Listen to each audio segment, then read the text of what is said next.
How are you all today? And welcome to another one of our gatherings for listening to the voices of young people. As we're waiting for a couple more people to come in the room, I just want to welcome you all. I want to thank you for being here. And I am excited to have Josh Packard with us today again. For those of you that were able to be with us on February 12th, we had a wonderful conversation about the data that they've done at Springtide Research. And as you may have heard or may know, that we then asked them at Springtide to take the time to tease out of all of their data, the Catholic data specifically for us. And so we're really grateful for Josh to spend the time with us today to share all of that data with us and to share some of their thoughts and some of their perspectives on what we as Catholic people in ministry working with young adults, what we can glean from this and what we might be able to learn from this for ourselves as ministers. So I wanted to start us off this morning with a prayer. And this is from Todd Loader in his book, Guerrillas of Grace. And I just want us to take a minute, take a deep breath and bring yourself here to this space. We're in a shared space across, across the country by far. I was just chatting in the chat box with a friend of mine who's in Florida. And then I know of a student who's in Ohio and, many people from across the country and even across the world here in our group that has gathered today. But we are in one space. We are in this space together, a reflective space and a time to learn and join each other in gleaning the wisdom from the voices of the young people in our lives. And so I just ask us to pray today, to bring ourselves into this space and to keep in mind the people that we companion on their own faith journeys, on their own spiritual journeys, the young people who are hungering for a trusted adult in their lives and the roles that we might play in that. And so I pray this prayer, and it reminds me of a voice of the young people as well as our own voice as ministers.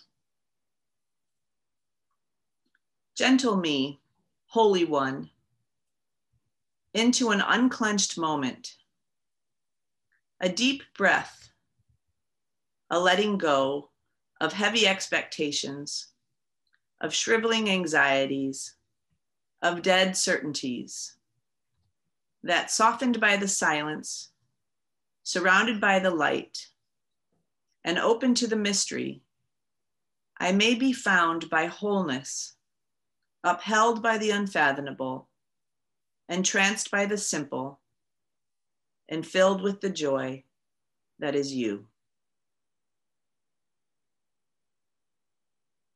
Loving God, we place before you our prayers especially for the young people who are searching for how to navigate this world and how to be supported and loved by their faith, their church, their God.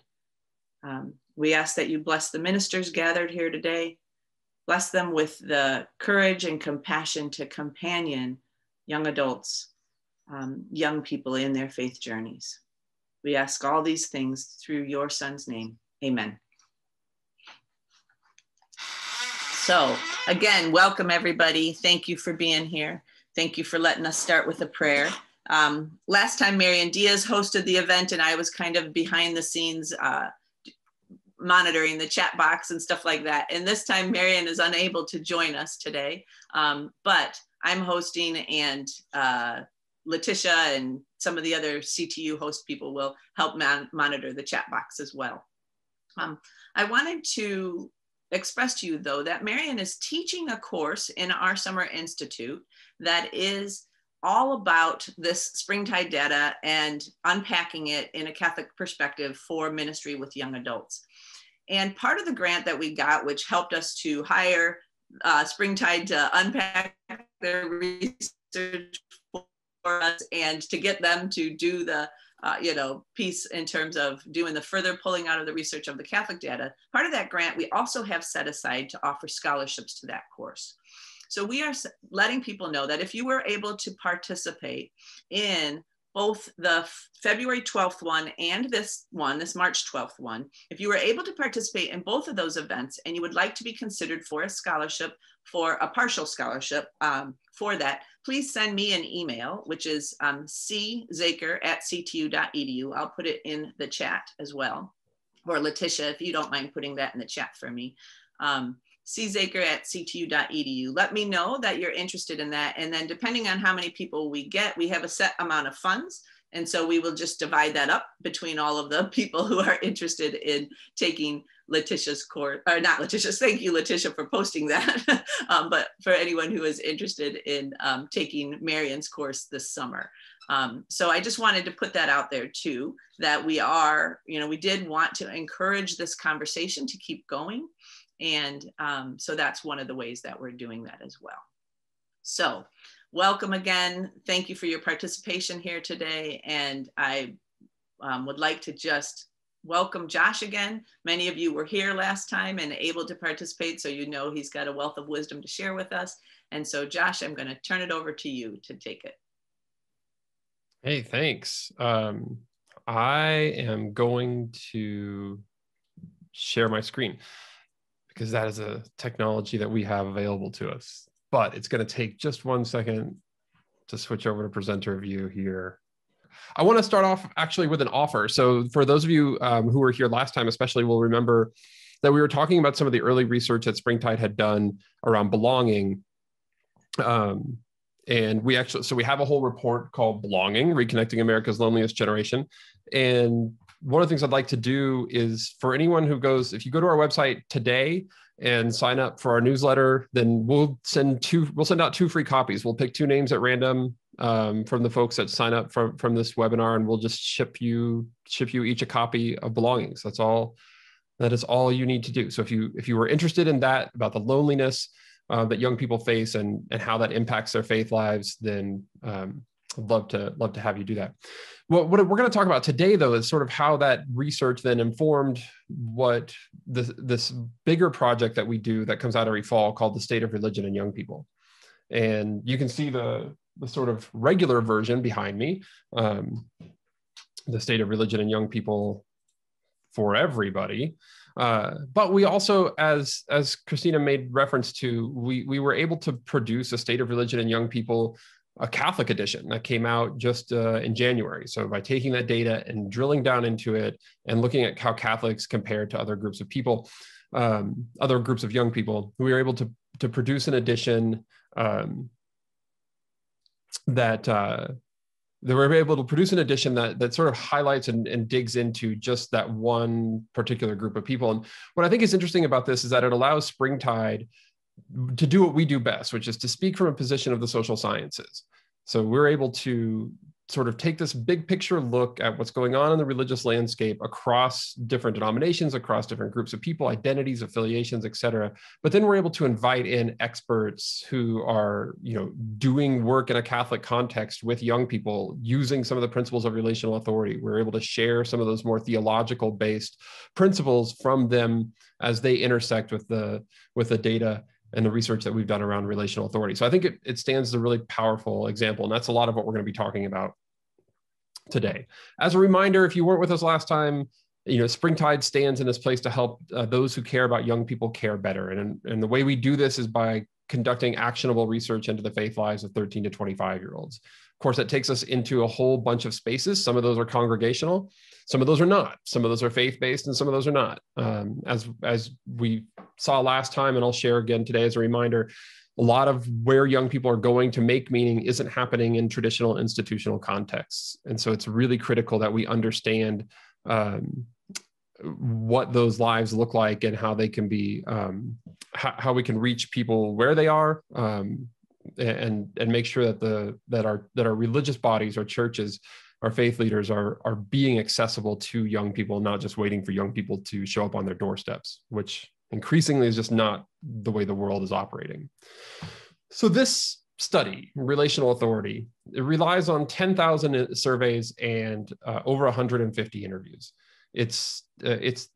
Immediately gives us one of the most comprehensive, if not the most comprehensive data set of its kind in the United States.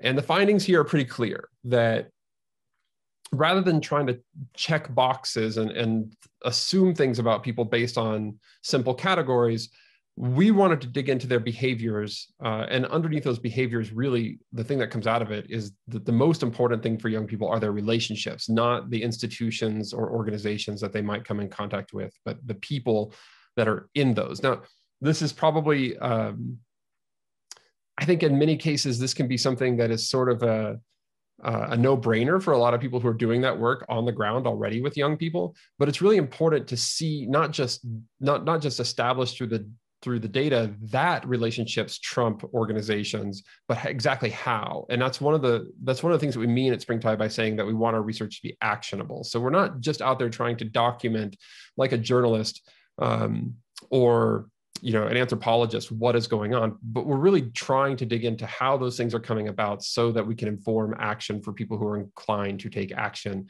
in those areas.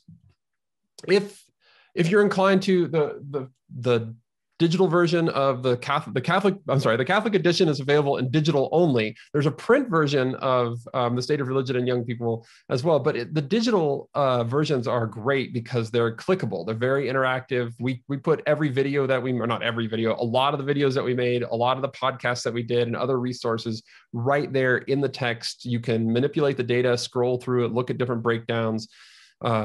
So if you've got an iPad and you have Apple Books, or if you want to go to our own website, you can see it right there. It's free this year, and I think we just confirmed that it's going to be free for 2020. The 2021 edition will also be free, which is a great way to get this into the hands of more people. One of the things I am most excited about with this project, with every project that we do, we put out a season of our podcast called The Voices of Young People, and I highly encourage you to listen to this. So, of course, we've got all the data. I just told you all these data points, right? But sometimes it's really great to be able to hear the sort of like one expression of those data in an actual sort of extended narrative from a young person. And so we've invited young people into season 3 of the podcast to just tell us what their lives are like with God. How do they describe their religious lives? How do they think about God? And we've removed the interviewer from it. So this whole season is just them unfiltered, responding to a set of questions about their religious and faith lives. And I think you get a chance to really see how dynamic and complex they are. One of the things that I really like is that you get to see how thoughtful they are as they are, sort of casting around, trying to find the right words to explain how they experience their faith lives. And it strikes me every time I get to listen to these, it strikes me that we don't even get that level of thoughtfulness oftentimes from adults. But young people are really at this place where like I don't want to say that it's like clay or jello and it could be molded into anything, because I think that does a disservice to the kinds of decisions that young people have already made. But you can see them actively sort of figuring out, especially the contours and edges of this. And I think there's both opportunity there and a great beauty in sort of watching them construct that. When the Catholic edition of this came out, we went back and added on a new episode with Therese, a woman actually not too far from me in Southern Colorado, who lives who goes to a parish there, attends a congregation in her parish there, and as a young Catholic woman. And so you get to hear a special episode of the podcast from a young Catholic person. So please do check that out. I think that they're like 10, 13 minutes, something like that. They're well worth listening to. All right. Not to get too far into the recap of last time, because I know that everybody watched intently and probably took notes and memorized the things that I was saying, told all of their friends about it, watched it at virtual cocktail parties and things like this. But if you remember, we were looking at this graph about the religious landscape, and this is data from the General Social Survey about the unaffiliated population, the nuns. And at Springtide, we extend down from 18 all the way to 13. And remember, we come up with this number. Approximately 40% of 13 to 25-year-olds claim no religious affiliation. It's a rather startling number. And if you remember, though, we were trying to shift that narrative a little bit in the last presentation. And in recasting this as not a church problem necessarily, but this is a social problem that people are sort of disengaging from institutions more generally. And we're going to dig into that a little bit today, but very bluntly, this is a trust issue. And we looked at trust among young people for major social institutions. And here you see the same graph that we talked about last time. Nonprofits lead the pack here among 13 to 25-year-olds. They get the highest rating for trust. The presidency gets the lowest. But young Catholics here, it's important to note, young Catholics have about a half a point higher. So instead of 5.4 for that top level, it'll be like 5.9. And of course, your eye goes right to organized religion, but the critical factor here is that this is a 10-point scale, right? So even the top institutions, nonprofits, banks, public schools, they might be the top 3, but they're not doing particularly well. This is a continuation of a trend that's been going on in American society for the last 50 years, 40, 50 years. That's been documented very well by Pew and Gallup and others. You can look at confidence and trust scales in institutions for every generation. It's higher for younger generations, but the trend is pretty clear, and it's been going on for a while. These data that Springtide have collected are only unique in the sense that, again, we track this all the way down to 13-year-olds. Largely telling the same story. So why though? Like, what has happened? And I think the diagnosis here is important because it changes the kinds of activities that we do. So I don't want to spend a whole lot of time like digging into this, but it is critical that we reframe and reshape our understanding in an accurate way to take account of the religious landscape that takes into account more than just one person making an individual decision about their faith. Because the reality is that there are these social factors that impact and influence how all of us think and believe and behave, whether it's in a religious or other context. So let's take a small little trip into the Wayback Machine. We'll think about that person in the middle there as my grandfather, who, if he were still alive, would be probably, I think, in his late 80s at this point. So we're talking, my grandfather fought in World War II. So if that gives you some context there. And his life, I think, was I don't want to say it was simple. Everybody's life is complex, especially their inner lives. But the social world that he and his generation inhabited was relatively less complex than, as we'll see, the one that we live in. Most of our lives back then were sort of filtered through a few large social institutions, the places where we went to school, the churches we attended, the social clubs. I couldn't find an icon for a club, so there's just a club from a deck of cards. The places where we worked, those kinds of things. Maybe, if you were in the military, we could add something like that here, but it was, a few big pieces. This world is a relatively simple world, one that's organized by some major social institutions that we all have faith and trust in. And it's not just that we have faith and trust in them, we're actually sort of like really proud to identify and claim an identity with those institutions, the places where we graduated from, the churches that we went to or that those people went to.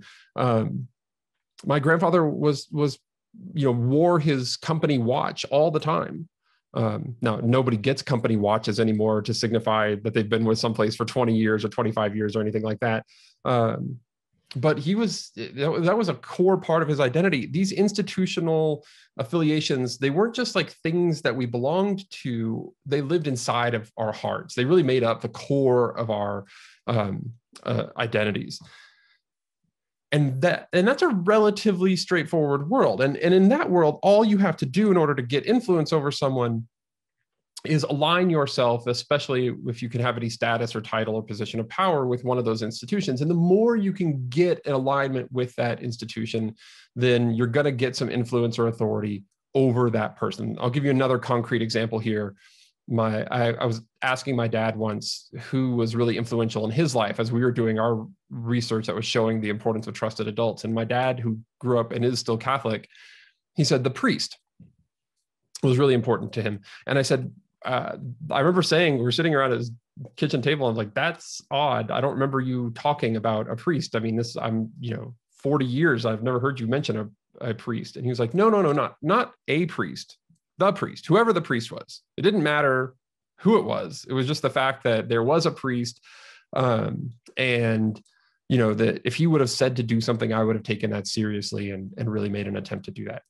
Well, flash forward to 2020, the last time I taught sociology of religion, my students, when I told them that story, they thought that was like fantastical. I mean, in a Harry Potter sense, like they couldn't imagine that world existed. It's sort of like now, I don't know if you've ever watched Mad Men. I remember when I watched Mad Men, I was like, I can't believe that world of like open sexism in the workplace. And it's hard for me to fathom that existed, even though I know, of course, that it did. My students felt the same way about the notion that somebody would just trust a person because of their title. It's simply not the way that the world works anymore. And when we look at the data from young people, they tell us a very similar story.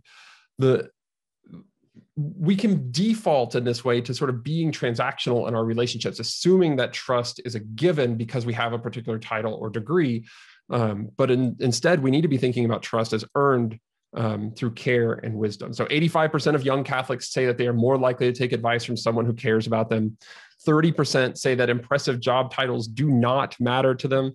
And 11%, I'm sorry for all the priests that might be on the call, that if someone has an impressive job title, they automatically do not trust them. This also goes for being a professor, I've found out as I finish up my last semester at the university.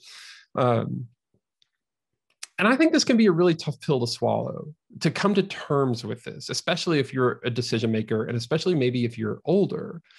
I remember we were at a convention maybe 2 years ago, and there were some people relatively high up in the Catholic leadership in the audience, not the bishop, but from the bishop's office and others. And I was making the point that like, you have worked really hard, sacrificed a lot, so you could get to a particular place or position of authority so that you could begin to make the changes and have the impact that you wanted. And you got there precisely at the time that nobody cares about that position anymore. And that is not me being mean. As I pointed out, like, I wish that weren't the case. I have a PhD. When I walk into my classrooms, I want my students to just listen to me, but I know that they don't. Like, I know that that is not the reality of that world. They need something of this world, that they need something else.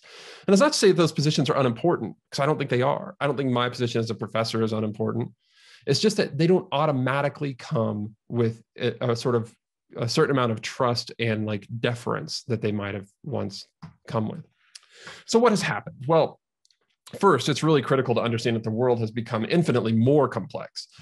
So we've got people, a lot more over the last 50 years. We've had the influence of new technologies, the internet, a sort of global mindset that people take for their identities, these social networks. Athletics have become important in the lives of young people to a greater extent, as you sort of feel like you're competing for time with them a lot, and on and on and on, along with the sort of standard institutions. And instead of these things being like relatively simple and structuring our lives, they don't really structure our lives. We pick and choose them now. And that's true both for young people and increasingly for adults. We spend a little bit of time here and a little bit of time there. We sort of piece together our lives, but there are not these sort of dominant, influential institutions in the way that they used to be. And that's a critical understanding, because when you couple that more complex world with a loss of institutional trust, well, then the more you align yourself with any one particular institution, the less authority and influence you get in somebody's life. And this is a natural thing that we try to do. I mean, religious organizations are not immune to the same pressures that a lot of other organizations face. And when things start not going well, we tend to go back to what we were doing when things were going well. And that's a really good strategy, actually. I mean, it's getting back to the basics, getting on mission. If you're in a for-profit world, sometimes I'll call it getting back on brand. That works as long as you can reasonably assume that the world now is the same as the world then. You can go back to the things that you were doing well, do them as well as you were doing them then, or better, work harder, and probably get the same results. But when the world has changed and you go backwards, you're actually moving further away from the realities of the lives of young people today. And I think that's a big part of where we're at in the church right now. People do not need to work harder. We've been doing focus groups with youth ministers, faith leaders, youth directors, campus ministers for the last year. We've done we've had 120 some people in these focus groups. I can't think of a single one that I've heard of that isn't working hard enough. It's not, it simply just calls for a new model. And it's not to say that the old model of things that we've been doing was bad. It's just that the world has changed and our models need to change. Right. So let's take a look at the ways that we tend to think about young people. And I want to show you what this changing world results in. So normally we have this tendency is when we look at that 39% of the unaffiliated young people, we tend to sort of filter people into these categories. And those categories, nobody ever really intended, I think, for those categories to like structure everything that we do. And I'm not certain that they ever did, but we use those categories as like proxies for telling us like, okay, how many people here can we assume to have the same or similar set of behaviors when it comes to their faith lives? If they check the box as unaffiliated, we could probably reasonably assume that they do these things. And if they're unaffiliated, they probably don't read scripture, attend services, care about God, etc. But in Gen Z, the most diverse generation ever, their faith lives also reflect that. So when we look at affiliated young people, we find that over half of affiliated young people and nearly half of affiliated young Catholics also tell us that they have little to no trust in organized religion. So they're telling us that they're Catholic, but they don't trust organized religion, right? 20% of young people tell us that they're affiliated with a religious tradition, tell us that they are not, however, a religious person. So in other words, they'll say like, yes, I am Catholic, or yes, I am, Lutheran or whatever, but I'm not a religious person. You can see them like trying to not claim these identities. Nearly a third of young people who are affiliated said they don't think it's important to have a faith community. Over 1 in 5 young people who say they're affiliated with a religious tradition also tell us that they don't try to live out their religious beliefs in their daily lives. So this is a much more complex and complicated category. This shouldn't come as a surprise, by the way. Young people's lives are complex and complicated in every other aspect. It would be sort of odd if their religious lives weren't complex and complicated. We see that when we look at some Catholic data there on the upper right, 1 in 4 young people who claim a Catholic identity tell us they're not religious. And Monica tells us, when we ask her about her faith in the interview, she says, I guess if you have to put a label on it, I'm Christian, but with everything in today's world, I literally don't know. I just think spiritual maybe. And I don't actually, what concerns me about Monica's quote there is not the I literally don't know part. It's the maybe part. That Monica has sort of just not had the kind of guides around her as she's trying to figure out her spiritual life that I bet you, because we're wrapping up a study about work and young people that'll come out in May. I would gamble that Monica probably has a better sense of what she wants to do professionally than how to describe her faith life, because she's probably had better mentors, more consistent mentors in that area. So it's the lack of articulation that I think is one of the big things facing us. It's the same with unaffiliated young people. You might think that they're closed off and shut down to the conversation, but 6 in 10 tell us of unaffiliated young people say that they are at least slightly spiritual. 20% nearly of unaffiliated young people attend religious gatherings. 38% of unaffiliated young people say that they are religious. I mean, again, like you see this much more complex and complicated picture emerge. And what I think is sort of the takeaway from all of this is that the playing field, to use a metaphor here, is much broader than we might have been led to believe. So when we see that number of 39% of young people claim no religious affiliation, we might be led to believe that means that 39% of young people are not interested in conversations about faith or spirituality or religion or the work that we are doing as religious leaders. But I don't think that that's true. The data tell us a much different story. What they are not interested in your institution. That is very clear, not just for Catholics, but for everybody. But what they are interested in is relationships. Now, as we saw last time, this can be problematic because young people don't always have really great relationships and people to draw on. 27% of young people have one or fewer adult in their life that they could talk to. So this is updated data from Belonging as we collected more. So that includes their parents, if you remember. So 1 in 4 to 1 in 3 young people have one or fewer trusted adult in their life. 69% have 3 or fewer meaningful interactions in a day. And if you look at that bottom one, adults I have in my life that I could turn to if I needed them. They could check all that apply. It wasn't like they could only pick the one that was most important. They could have picked every single one of these categories. Only 8% chose a religious leader. Only 8%. And we can flash forward here to some of the Catholic data. We see that that number drops to 6% for young Catholics. Now, I don't think that this is necessarily true in an objective sense, meaning that I think that young people do have access to a lot of trusted adults who do care about them. But I do think it's true that young people feel this way. And there's an old saying from my field of sociology, that which people perceive as true is true in its consequences. And the consequence of young people feeling like, especially adults who come from institutions, are not do not have their best interests in mind, that they couldn't turn to them, that they don't trust them. Well, that is real in its consequences, in the sense that they're just not going to be inclined to trust them and turn to them. So we have to be doing something to try and bridge that divide. It's that is the most critical divide. In fact, I would say if we hear, you know, anything like the most common things we hear at Springtide from adults are, I would really love to have better relationships with young people. I'm working hard. I'm trying to figure this out. And from young people saying, like, I would really love for more adults to come alongside me and coach me and mentor and like have those kind of relationships. But there's a genuine desire on both parts, but sometimes those things aren't meeting. And I think most of it boils down to how we're doing that work, the ways that we're structuring it, primarily still through institutional lenses and trying to get people to come to us, often in our actual brick and mortar buildings, when young people have basically told us in a lot of ways, I'll do almost anything to engage you in conversation except that. And we keep saying, like, okay, well, the only thing you have to do is come through the door. And young people are like, well, the only thing I'm not going to do is come through the door. So I think we can compromise there. I think we can find this place, because the result is we hear young people telling us stuff like this, nobody cares. Nobody's really listening. That's how Megan is articulating what it means to care, is to listen. So what do we do here? What do we do with this sort of, I don't want to call it a mess, but with this modern, complex, diverse world?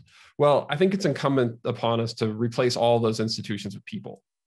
Quite simply, we can't be leading with these institutional affiliations. We have to be leading with relationships. When we ask young people in the interviews to tell us where they felt like they had a sense of belonging, where they felt a sense of spirituality, where they felt close to God, those kinds of things, they consistently would reframe the conversation. It frustrated us actually early on as researchers, because we thought we were asking the wrong questions, or that we were, like, young people were being sort of intentionally obstinate with us. But what we realized over time is that we were asking the wrong question, because they kept reframing it from where to who.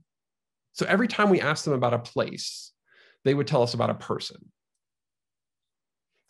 And so we got to get these institutions to be replaced with people. I mean, that's how people form their identities. When you ask a young person to tell you their story about how they got to this school, how they decided on the career that they're in, how they, think about and feel close to God, what they end up telling you, if you sit with them for long enough, is a story about all the people who influenced them.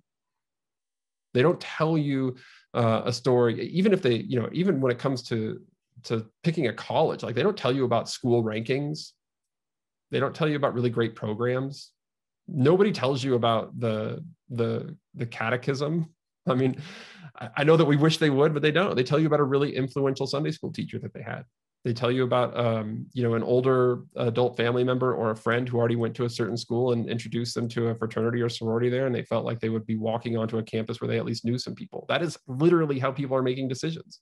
It's all relationship based. And unless you think it's just young people who do that, I would just remind you of the world of Amazon reviews and WebMD and all these other places where adults also rely on the relationships in their social networks to, like WebMD, like we'll get a doctor to tell us something as adults, and we're like, okay, but let me check the internet, and let me talk to all of my friends who have had that same ailment to see if I can really follow your prescribed treatment, right? We don't trust the experts any more than the young people do. We certainly shouldn't be expecting, anything different from teenagers. So how do we do this? Well, as I mentioned, one of the things that we want to do at Springtide is not just document what's going on in the world, but start trying to figure out how we can address those issues with real actions. And so we do this in our research. And the model that emerged is this one that we call relational authority. Without getting too nerdy here, but if there's anybody who was a sociology major or took a sociology class, you might remember some of this. I'll spend just a second recapping where we've come from so we can paint a pathway forward. Before the Industrial Revolution, most of us lived in small villages It's what sociologists would call this sort of solidarity of sameness, that we all experienced the same world and we trusted each other because we knew that we were all facing more or less the same hardships, the same joys, the same things that impacted you, impacted me. So authority in that world came from tradition, usually passed down through lineage or through religious order. When we get into the Industrial Revolution, people start moving to cities, the world becomes more complex, we start getting specialized skills, the solidarity of difference. And that's largely the world that most of us have lived in, which is that, I don't, like, my son goes to a dentist who does dentistry work, and we trust that dentist, my wife and I trust that dentist is an expert because he has a credential conferred upon him by some place that is accredited, or at least I assume that he does. It's just papers hanging on walls. Actually, I don't even know more than that. He sends his kids to college, and, college professors teach them, and we have other people who do their specialized roles. We trust each other, not because we know if they're doing a good job. We trust them because of the credentials that they've had or that they can display to you. That is largely the world of my grandfather that was sitting in the middle of that slide that got us all hung up. That's not how authority works anymore. What we need to be doing now is some combination of those two things. We've seen loads and loads of data that basically confirm one central tenet, which is that if you come with just your expertise and you're digging into your expertise and your credentials and your titles, your position in the institutional hierarchy more and more and more, you're going further and further backwards, right? It is not just enough to roll our credentials out there anymore. In fact, I would argue if you really once you've sort of seen this, if you start paying really close attention to other industries, you'll see that the people who are really successful in those, including dentists, have figured this out already. And they're beginning to shift into this model of doing both, a little bit of this sort of like solidarity of sameness and solidarity of difference. And that's what makes up this concept of relational authority. But more than just thinking about this at a theoretical level, we wanted to break this down into its components. Like, what does it mean to really have relational authority in somebody's life? Well, young people were able to tell us sort of exactly what it is that they're looking for in a trusted adult who they would actually listen to. And it consists of these pretty distinct dimensions: listening, transparency, integrity, and care. But crucially, those four are not enough. If you come to a young person and you're a great listener and you show lots of transparency, you're really forming a deep bond with them, demonstrating that you care about them, being true to your word, they're going to see you largely as fluff, maybe as a friend, but not as a guide, not as somebody that they need to listen to. We have to couple those four things with expertise. When I said earlier that expertise alone wasn't enough, it's also absolutely the case that we can't come without expertise. Young people desperately want adults to be experts, either by virtue of their own lived experience, by some knowledge or learning that they have, or by some ability to have power in and over their lives. So let's take a look at those each in turn. Alex told us, the reason I stayed at my church is because of the homily that the priest would give no, Alex did not say that. No young person has ever told us that in any of the interviews that we've ever done, period. She said, the reason that I stayed at my church is because of my mentor. She's very hospitable, very loving, very forgiving, non-judgmental, and has been so gracious. That's the story that we heard over and over and over again, right? So listening, what does it mean to be listening? We're not going to go through all these data points because I think you all can read, but you see they're sort of overwhelming there. And when it comes to trust, listening is critical. And it can be really hard to listen, especially to a young person, when that person is, I've had these students sit in my offices. I've counseled these young people at the nonprofit that I've worked with. Like, it's hard to listen when they're making bad decisions, and they're making bad decisions. And all you want to do is just tell them, like, don't date that guy. Don't choose that class. Like, don't, give in to that boss. Your education is more important, or whatever it is. But if we don't establish the listening, they'll never hear that message. How can we do this then? There are some very specific ways that we can do this that often go I think, by the wayside. So communication researchers refer to this as having an open posture, but I mean, very physically, we can sit with our arms open, our legs uncrossed, we can nod along, ask a few questions. I mean, one of the most important questions that I think is, crucial in the life of a young person is sometimes not even a question, but simply a command of, tell me more about that. Tell me more about that. Look, the dominant experience of young people when it comes to adults is of being ignored and dismissed. They tell us that all the time. They think adults do not inherently want to hear from them. And so when you ask them a question like, hey, how was your week? They don't think you really care. Or, like, what's on your mind today? Like they're going to give you an answer for sure. But it's usually just an answer that sort of their hope, that they think is just like, this is just a passing question. But to show them that you're really interested, you need to ask the follow-up question, sometimes 2 or 3 times, to get at what they really care about. And you find yourself in these conversations about stuff that you probably don't know anything about and may not even care about, but that's not the point, right? I've had students sit in my office and tell me about like illustrated graphic novels for close to an hour. Like, I don't care about graphic novels, but I think it's really important that that young person knows that I'm willing to listen to them. And it can feel like you're doing nothing to sit and listen, but you're not doing nothing. You're doing this really critical work of developing your relational authority with that young person.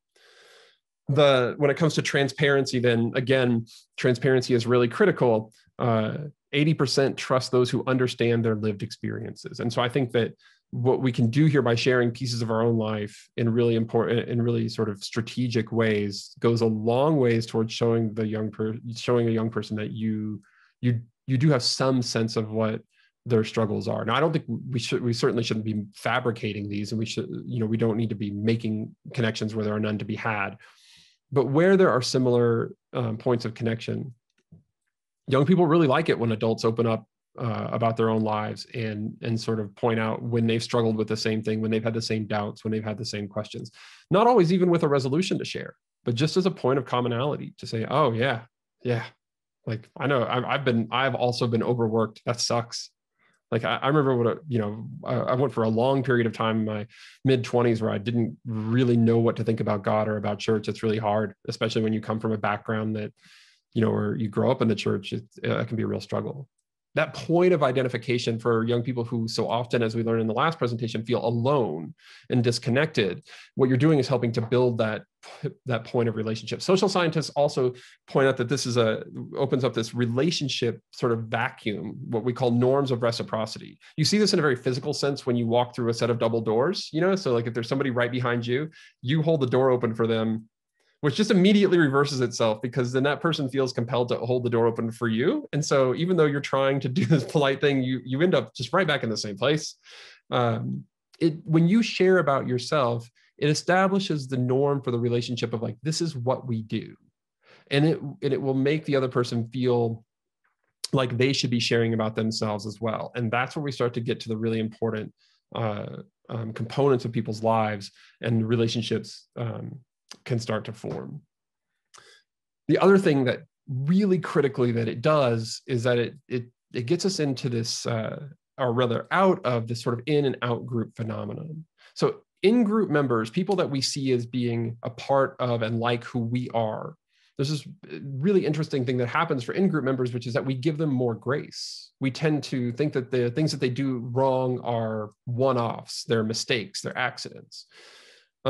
We give them more space and ability to speak into and influence our lives. Out-group members, though, people that we don't think of as part of our tribe or our group, we tend to paint with a broader brush. This is where a lot of stereotypes come into play. We tend to think like, oh, that's how teachers are, as opposed to that's how Christina is, right? Or that was a thing that Christina did. Like, so it's really important that we get young people to be able to see that we're a part of their in-group, or that we gain access to their in-group in terms of how they're constructing their world, so that we don't get painted with this broad brush of uncaring adult, or, religious leader who cares about the protection of the institution, not my spiritual health. Because that's the stereotype that they're going to walk around with about out-group members if we don't disrupt that pattern. Transparency is a really key way that we can do that. Integrity is another one. 80% of young people trust someone who admits when they are wrong.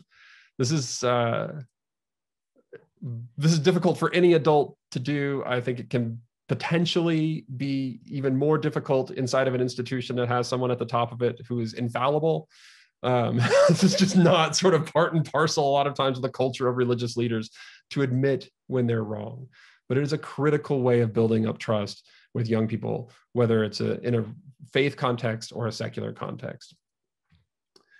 Young people told us there's really key ways to practice integrity: follow up, follow through, be accountable, and be authentic. It's being really careful about what you commit to, knowing that if you say you're going to show up for their band performance, or that you support them in X or Y, that you're going to be able to follow through with that commitment. And that you're going to remember and follow up with them about how those things went. That's one of the ways that we demonstrate that integrity. It's not just lip service in this moment to get us to the next stage, but that it's actually impacting a part of your life, not just this moment that we're having right now. And care. Care is a big term, but what does care look like? Well, care basically looks like time. Young people understand, I think, intuitively that the most precious commodity that adults have is time, not actually money. It's where they get to spend their time and what they choose to do with it. And so young people perceive that when you're choosing to spend time with them, that is a sign of your caring. Camille, a 23-year-old, told us, I had a few very difficult experiences during my undergraduate years because of my health, which meant my relationships to teachers weren't always a matter of advancing a career. They were a matter of making sure I was healthy and safe and all of those things.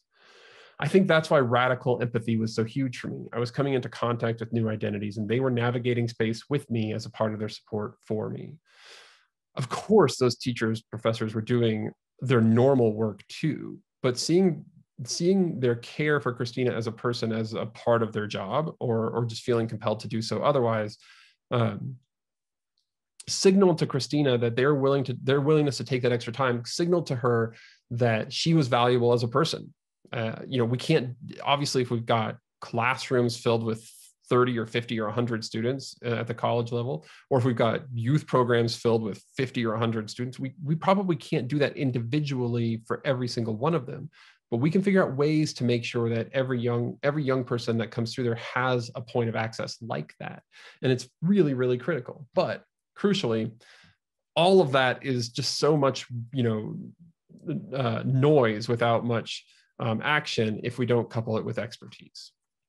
84% of young people say they trust someone who not only knows a lot, but uses that knowledge to help them. Young people told us time and time and time again, they do not want you to be their friend. They have friends, and often their friends are the source of some drama in their lives. They don't necessarily need more of that from you. What they do want are adults who are coaches, mentors, guides, teachers. They want you to be the expert. So I don't think we have to sort of like push that down and pretend like we don't know things. I mean, when we're sitting there listening to a young person tell us about the poor decisions that they're making, they're not looking for you to sort of sign off and give your stamp of approval to every bad choice that they're making. They do want you to listen. They do want you to understand the choices that they've made, why they've made them, et cetera. But if we do those other things right, the transparency, integrity, care, and listening, then we're going to get a chance to do the expertise, to do the correction part of like, that relationship doesn't sound really great for you. Like, it doesn't seem to be working out. Maybe you shouldn't be in that relationship anymore. Every time you're drinking, it seems like you're getting in trouble. That doesn't seem like the best choice. But they're not going to hear any of that without those other 4 elements in place. There's an old adage, which you may be familiar with. They don't care how much you know until they know how much you care. And if we're going to sum up relational authority into one sentence, I think that's a pretty good place to start. Thankfully, though, the framework does give us some more concrete starting places. And we cover even more of these in the actual report itself. 69% of young Catholics agree with the statement, a person's expertise does not matter if they don't care about me. Doesn't matter. So if you're not able to demonstrate, improve that you care about them in a way that a young person can understand and hear, then all the expertise, all the training, all the schooling you've done, all the life experience is just going to be water under the bridge for them, flowing out the other end. So again, we have looked at this a couple of times. these trust levels. Well, let's see what happens when we start looking at relational authority and trust.